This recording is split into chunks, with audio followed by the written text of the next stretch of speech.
favorite films. He has brought to the big screen the Terminator films, Rambo, First Blood, True Lies, and Aliens, in which his friend Sigourney Weaver starred. In 1997, that was a historical year for him, with the release of Titanic, which he wrote, directed, and produced, and the film incidentally grossed over $1.8 billion worldwide. We are all aware that the film received a record-tying 14 Academy Award nominations. Super! Went on to win 11, bring out the Best Picture and Best Director. Ladies and gentlemen, James Cameron. Yeah! It's the truck driver! Hi there, good morning. So, the Star Ceremony is one of the things, a milestone in the actor's life. And that's great and everything, but I think for Sigourney, probably one of the things that she'll remember best is getting the cover of Femme Fatale magazine. Yeah! And she had some pretty stiff competition.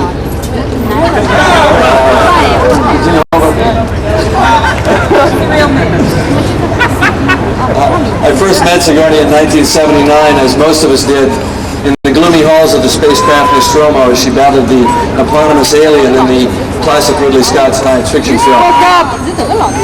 And not only was Alien Invasion one of the most terrifying films ever made, but more importantly, it was a milestone for women in Hollywood. For the first time, a genre picture was a major hit, driven by the power of one unforgettable female performer. Now, Alien featured the most amazing creature I'd ever seen, and she wore the skimpiest panties I'd ever seen. It would actually be 6 years before I met Sigourney, before Sigourney actually met me, which was on a sunny day up in Santa Barbara when we had our first creative meeting about a script that would become Aliens, the sequel to her breakthrough picture. And I was a young director embarking on his second film and the first for a major studio. And truthfully, I was just a trembling fanboy about to meet someone of whom I was more than a little in awe. And my God, I was going to meet Ripley, the slayer of monsters, the strongest, sexiest woman in the galaxy. We love you! Now, another part of my mind knew full well that I had to establish some kind of working relationship, so I had to get a grip and keep the fawning to a minimum. Now, I knew she was statuesque, shall we say.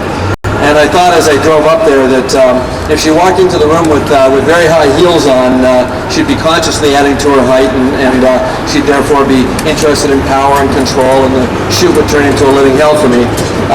If she came in wearing flats and she was self-conscious about her height, then the powerful, aggressive character that I had written might not materialize. And actually what happened was she came in wearing a medium heel, and that was a good indicator, because in the first few hours of our creative collaboration, I found her to be a person who's very comfortable in her own body and her own very considerable intellect, and one who is never assertive just for the sake of being assertive, but who had definite ideas and brought them to the table without hesitation. I was immediately impressed, of course, by Sigourney's personal magnetism, which comprises equal parts intellect and striking beauty. Because I was expecting to meet Ripley, the hardened space officer, I was surprised by two things. Her brown eyes, which radiate warmth and even vulnerability, and also her humor. Sigourney's very funny. At the first script meeting, I realized I'd found a solid working partner.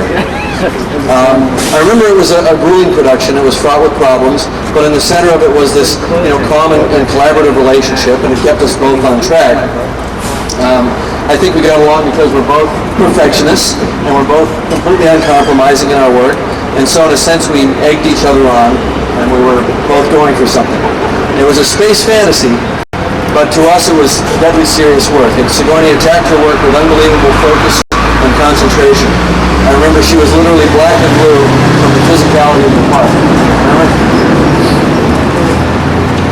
She also wisely sought out the vulnerable and fragile side of an uncommonly strong character, and this counterpoint made her performance unforgettable. And as I've often said, with no disrespect to the special effects guys on Aliens, that we believed that those monsters were real because Sigourney made us believe they were real. Yeah! She imbued the alien queen with life through the power and conviction of her own performance. And as a result, she made history by becoming the first woman to receive an Academy Award nomination for Best Actress for a film which was in the previously marginalized science fiction horror genre.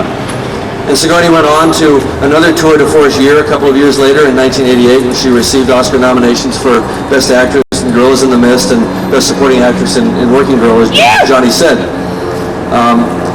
This was such a coup because it demonstrated irrefutably her range as both a serious, dramatic actor and a comedian. It was proof of her own philosophy that the business cannot limit you or pigeonhole you if you do not create those limits in your own mind. Now, in Gorillas in the Mist, her portrayal of Diane Fossey, the saintly zoologist and madwoman who dies to protect the vanishing mountain gorillas, was stunning and unforgettable. And her commitment to acting into that role is apparent from the scenes where she actually interacts with real mountain gorillas in the Rwandan rainforest. Her research and the knowledge of the character paid off when she was charged by a 500-pound silverback male in a territorial threat display, which could easily have resulted in a serious injury for her if her nerve had failed and she had run. But by behaving in the proper manner, by holding her ground and not moving despite the fearsome charge, our Hollywood actress managed to convince that massive beast that she belonged there and was one of them. Head bent, she munched on grass. That's how you do it. And the silverback kind of huffed and shuffled off, satisfied that she was just another gorilla, albeit a strange-looking one. So my heart was pounding just watching the footage, so I can't imagine what it must have been like for you. It's all in the day's work making movies.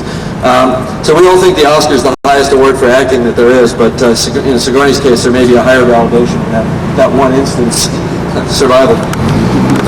Sigourney starred in two comedy hits in the next couple of years, Ghostbusters 2 and Dave with Kevin Kline. Though she often plays dark and serious characters and does it better than anybody, she loves to laugh and to make people laugh. Her greatest courage is not to play the strong woman, but to play the clown, joyfully and without embarrassment. Hollywood always wants her to play the competent and uncompromising woman when she'd be much happier as the goofball of the scene. She says of herself that comedy is the one thing I'm really good at. I don't know why I've had such a serious career. Well, maybe it's because you're like really good at it too. In 1992, backed by popular demand, she reprised her role as Ripley in Alien 3 and died a heroic self-sacrificial death, taking the nasty space scum with her. The end of an era, or so we thought. She also had a rough time in Copycat, her next film in which she played her most fragile and vulnerable character, an agoraphobic psychiatrist, who of course finds the inner strength to prevail in the last reel. Complexity, strength, vulnerability, and intelligence remain her trademarks, as seen in her diverse roles. Queen Isabella in Ridley Scott's 1492, the torture victim who confronts her torturer in Death and the Maiden, the lost and disaffected suburban housewife in Ang Lee's The Ice Storm. Despite Sigourney's best efforts to kill off Ripley once and for all and be done with her, it was not to be.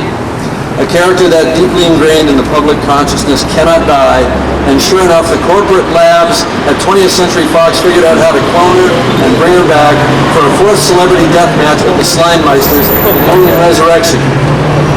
I was knocked out by Sigourney's recreation of Ripley as an isolated woman, alone in a hostile universe and torn by allegiances to two different species who are mortal enemies. She burns fiercely in this role, and by the way, Sig, you look awesome. You were ripped. It's unbelievable. Yeah! This is a filthy rag, and I just wanted you to know that you're on the cover of it. That's when you know you've arrived. When you no longer have control over your image, when you're everywhere. I confess that I shed a tear for Ripley when, after her Homeric journey and seemingly endless battles, she finally made it home to Earth for the first time in the whole epic cycle of 4 films.